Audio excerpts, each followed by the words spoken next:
যে ইউনিভার্সিটিগুলো প্রতিযোগিতা করেছে এবং এই ফুটবলের সঙ্গে তারা জড়িত হয়েছে, আজকে ফাইনাল খেলায় তারা অংশ নিয়েছে এবং একটা পক্ষ জয়ী হয়েছে, একটা ইউনিভার্সিটি জয়ী হয়েছে, আরেকটা হয়নি।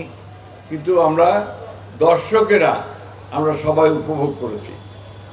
আজকে সবাই তো আমরা অধীর আগ্রহে অপেক্ষা করছি যে বিশ্বকাপের ফাইনাল দেখার জন্য। সবাই তৈরি হয়ে আছে নিশ্চয়ই সেই জন্য। আমাদের অনেক বয়স হয়েছে, আমরা এখন আর সেই মাঠে ফুটবল খেলি না, কিন্তু যখন বয়স ছিল তখন আমরা মাঠে ফুটবল খেলতাম। কিন্তু ফুটবল দেখি, এখন রাত জেগে জেগে বিশ্বকাপের খেলা দেখেছি। আমি সত্যি কথা বলতে কি, আমি অভিভূত, মুগ্ধ।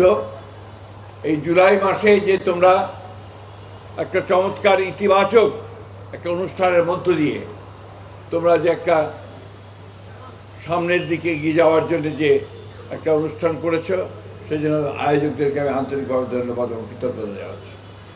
আজকে আশা করব যে এই ধারাবাহিকতা তোমরা অব্যাহত রাখবে এবং দেশকে গঠন করবার জন্য কাজ করবে।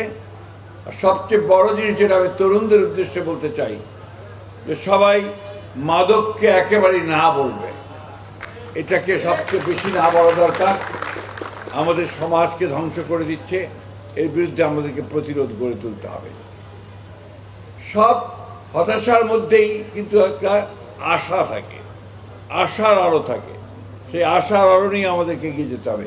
আমি আমার এই যে ছেলেদের, যারা আজকে দেখো এত তাদের প্রতিকূলতা, সেই প্রতিকূলতার মধ্যে তাদের মধ্যে যে খেলা আমি দেখেছি, আমি সত্যি অভিভূত হয়েছি।